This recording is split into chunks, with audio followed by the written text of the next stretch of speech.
Welcome to Christ Open Door Community Church.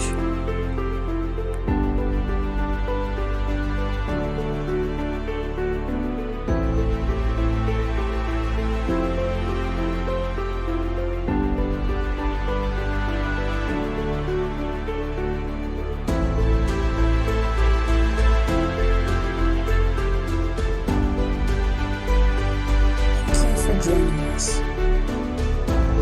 And now for today's message. You got some history people right up in this house. Amen. And I remember that in the cardboard house, we didn't have this little texture like these on walls. This right here is a luxury. We actually had cardboard walls. My Uncle J.C. worked for a furniture company, and those big pieces of furniture, they had them big old boxes.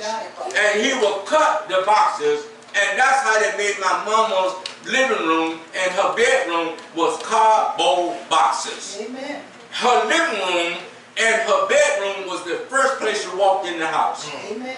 And the second place where my granny and I lived at, we was in the next room. In our room was the dining room table, little tin table.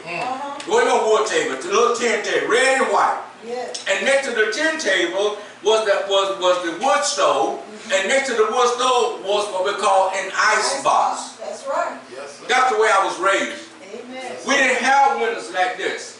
It was wooden windows. Yes. And we had to open the windows and prop it out with what was like a stake. That's right. And we propped the window out. That's the way you saw outside. Amen. And I used to tell people, and people don't believe this, but we had so many holes in our floor that I had a dog called Blackie. And I could see Blackie up under the house, Yes. living inside. Yes. I could see my dog. Then you go outside, and there were 3 number 2 tubs. One for washing, one for rinsing, and the other one for the cell rings. Amen. It was not no machine out there like they had back in the day. The only machine you had was that little thing you saw me playing on a few weeks ago was a rub bowl. That's it. And my grandma used to get there and rub. And listen, some of the clothes came so white because they used oxen soap. That's right. They used homemade soap. Yes. And that stuff will get too clean. You want to get clean, you take a bath in that soap, you don't have to take no bath no more than that week. That's it. It's the truth. That's it. I mean, that soap will clean you. Yeah. When you look in the water, when you get out of that tub and look in that water, you see dirt, that did on the water. Because they made their soap. Yes. Are y'all hearing me? Yes. She used to take those white clothes and put them in an iron black pot Yes. and put heat up on it and boil it and take that stick and stir it around. I remember all this stuff. I remember. I did not have electricity until I was right at 10 years old. Oh my God. That's what my memory is so good. Yes. I remember that. But I know my granny, she could put a cake in the oven. And you be spending, you know what, Granny was so good that when she be making the batter, you just want the spoon and the little thing the bowl that she made the batter in. That's right. She ain't got to put that in the oven. It's the truth. It's the truth. And we'll sit there and just lick all that stuff that she had on the spoon. Because it was just that good. So if you know the batter tastes good, you know the cake gonna come out all right. In a wood stove. That's right. Wasn't no timer on it. That's right. Are y'all hearing me? Yes. If we look at and reflect back to the place where God brought us from and where we are now, we got a reason to tell God thank you. We got a reason to raise our hands up to the Lord and say, God, we don't have to sing that song, if it had been not for the Lord on my side. You know where you will be at. God brought you from where you are. He the one brought you to where you are now. And it's the goodness of God that's keeping us. Now, I don't got all past my little subject, but I want to talk about the 5 smooth stones. I'm about through already. There was a smooth stone that was indicated to God that pointed to David. Yes. It's 2 things I want us to understand. God uses instruments and He uses people. Yes.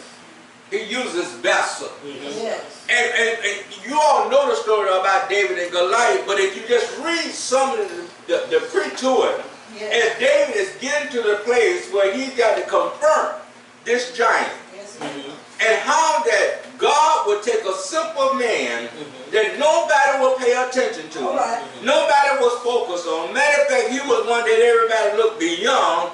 David was the one. Amen. It's strange that I named my son David, and David named his son David. Yeah. He named after my uncle. Yeah. He's named after my uncle David Patton, and after her brother Bernard. That's how he got the name, David Bernard. I wanted him to have a little piece of me, and I wanted him to have a little piece of her. Amen. So that's how you got to be David Bernard. Amen. How y'all hear me? So you got to know something about your pastor. Yeah. Amen, somebody. Now, if I'd have called him Junebug, you'll wonder who is his dad.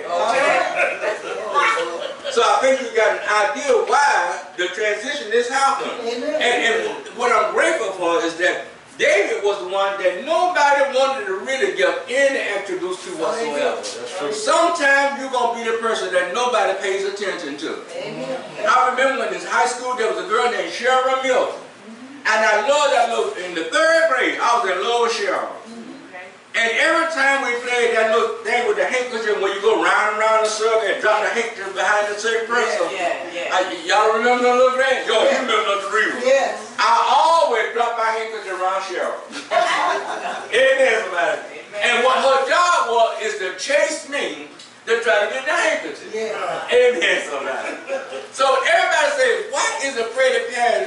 He always dropped his handkerchief on the same person. Amen. Amen. Y'all remember back in the day when some of y'all were young, we used to write love letters? Yes. And the sentence would be going all down the side because you couldn't write to keep it on the line. How y'all hear me? I love you. I love you too. Amen, somebody. And people would say, if they ever confiscate their letter, the whole school knew that you was in love with somebody. How y'all hear me?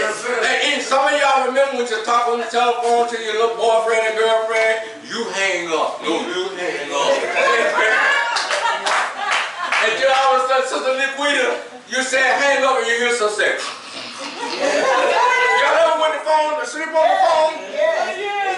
Those were the days that we generated relationship with people and it was more personal and up close. Now relationship, they're not valued like that. They value on what kind of job you got, what kind of clothes you have, where's your apartment at, come on somebody. That's the value of it now. But if we think about this, we want the man to come in Jada's life to have something more in his pocket than a can of poking beans. That's right. Amen, somebody. That's right. Now, listen, the Queen said, I'm just glad Jada ain't interested in that stuff, and I'm glad too. How many of y'all glad? You know why? Because we want to see her get where she want to go. And getting a little bow-legged rock with pair-toe shoes on, he ain't going to do nothing but try to mess up her mind. We don't need that. What we need is for her to complete what God got for her in order to make an impact. Come on, somebody. All of us are part of that. How do we do it? We can't live in the hospital, Liquida, but we can sure pray for them. Are y'all hearing me? Don't you think I pray for my granddaughter that wants to be a lawyer? The other day I was giving her my little lawyer's degree. I was asking her, why you want to be a lawyer? Oh, blah, blah, blah, blah, blah, blah. Well, she learned how to drive. Amen, somebody. She been driving for about the last 5 or 6 times. Her granddaddy will take her all the way out to Oak Small and let her get out there where ain't too many trees so she can hit it. And I let her go. And that song that Billy Preston made, will it go around in circles? Well, she just go around and around.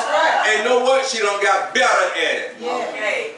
She know how to stop now. Oh, come on, somebody.